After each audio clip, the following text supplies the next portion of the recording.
그대와 아침 햇살 받으며 매일 그대와 잠이 들고파 매일 주님과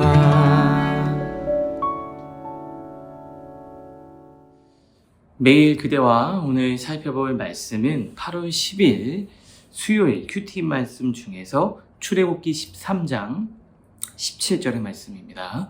제가 하나님 말씀을 봉독하겠습니다. 바로가 백성을 보낸 후에 블레셋 사람의 땅의 길은 가까울지라도 하나님이 그들을 그 길로 인도하지 아니하셨으니 이는 하나님이 말씀하시기를 이 백성이 전쟁을 하게 되면 마음을 돌이켜 애굽으로 돌아갈까 하셨습니다. 아멘. 오늘은 직선은 신의 부재다 라는 제목으로 또 하나님 말씀 묵상을 나누도록 하겠습니다. 오늘 17절에 보면 굉장히 중요한 말씀을 하고 계십니다.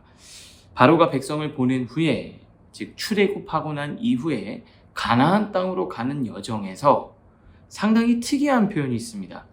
블레셋 사람의 땅의 길은 가까울지라도, 블레셋 사람들이 있는 지역을 지나가는 그 당시에 굉장히 유명한 길이 있나 봐요.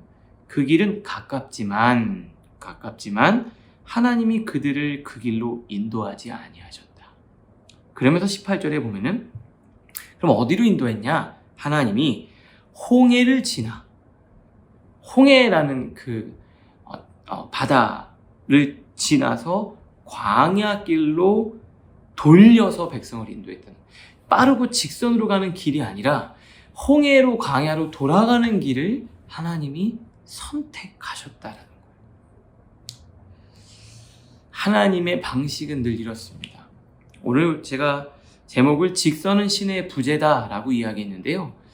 그 오스트리아의 아주 유명한 이 작가 이름입니다. 이 사람이 전시를 할 때 타이틀이 직선은 신의 부재다.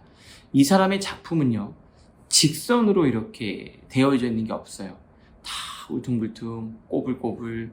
그리고 실제로 이 사람이 만든 훈데르트 마스 하우스라는 집을 보면 규격에 맞는 창문도 없습니다. 다 곡선이에요. 왜 그랬냐? 이 사람은 자연으로부터 영감을 얻었는데 자기가 자연과 세상에 있는 모든 이 만물을 보니까 직선이라는 것 자체가 존재하지 않는다는 걸 깨달은 거예요. 그러면서 이런 말을 하더라고요.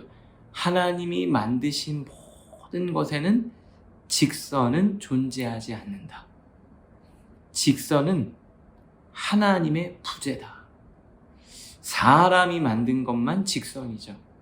여러분, 강도요, 하나님이 만드신 강은 어떻게 가는 것이 순리냐면 강이 이렇게 굽이굽이 흘러서 가는 거죠. 그런데 인간이 강을 만들면 어떻게 됩니까? 개간에서 시멘트를 발라서 직선으로 만들어요. 직선으로 만들 때 여러 가지 문제가 있습니다. 그쵸? 그런데 돌아갈 때 그곳에 생명이 있고 풍요로움이 있는 거예요. 우리도, 여러분도 마찬가지예요. 직선으로 빨리 가려고 할 때 늘 문제가 생기는 거예요. 여러분, 가나안 땅에 빨리 가면 참 좋을 것 같지요. 그러나 모든 직선으로 만들 때 그곳에는 부패함과 썩음이 있어요. 우리가 강을 직선으로 만들었을 때 문제점을 알잖아요. 그런데 곡선으로 만들면 그곳에 물고기도 있고 풀도 자라고 생명력이 있고 풍요로움이 있는 거예요. 자, 그러면 하나님이 이스라엘 백성들을 왜 그렇게 인도하셨는가? 직선으로 갈 때는 하나님과 이스라엘 백성들 사이에 어떤 스토리, 풍요로움, 정체성이 없는 거예요. 그런데 홍해를 딱 지나는 순간 어떻게 됩니까? 야, 큰일 났다. 이제 죽었구나. 이제 우리는 어떻게 하지? 정말 큰일 났다. 라고 말할 때 하나님이 홍해를 가르시면서 그들은 하나님을 체험했고요. 홍해가 지나면 그 다음에 수로 강야에서 마라의 쓴물을 만나죠. 도저히 먹을 수 없는 물. 그런데 그 물을 하나님이 단물로 바꿔주신 하나님, 신광야에서 먹을 게 없을 때 만나와 메추라기를 통해서 만나를 내리시며 매일매일 공급해 주시는 하나님,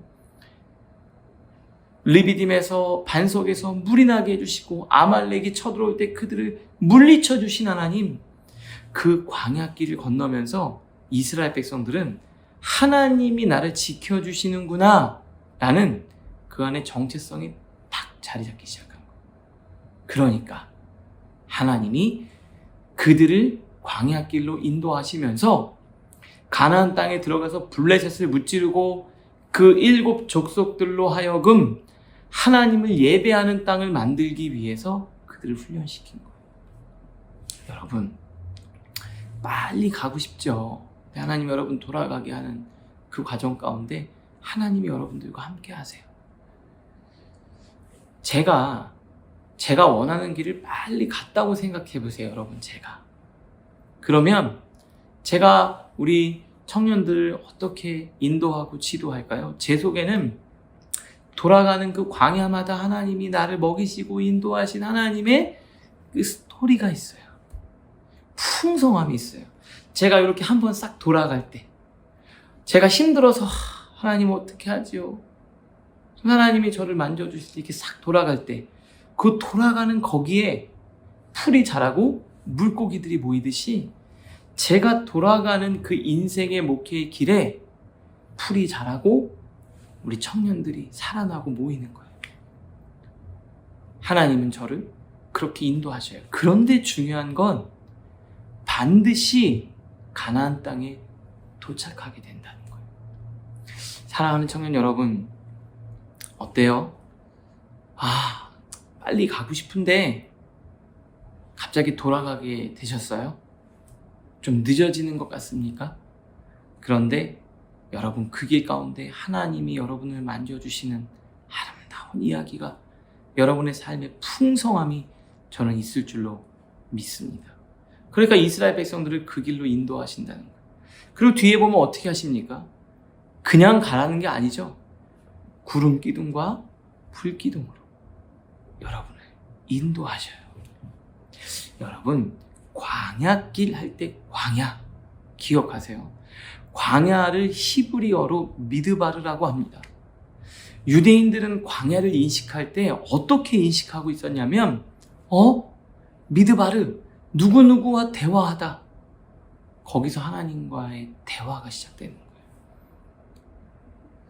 여러분들에게 어떤 광야가 앞에 놓여져 있는지 모르겠어요.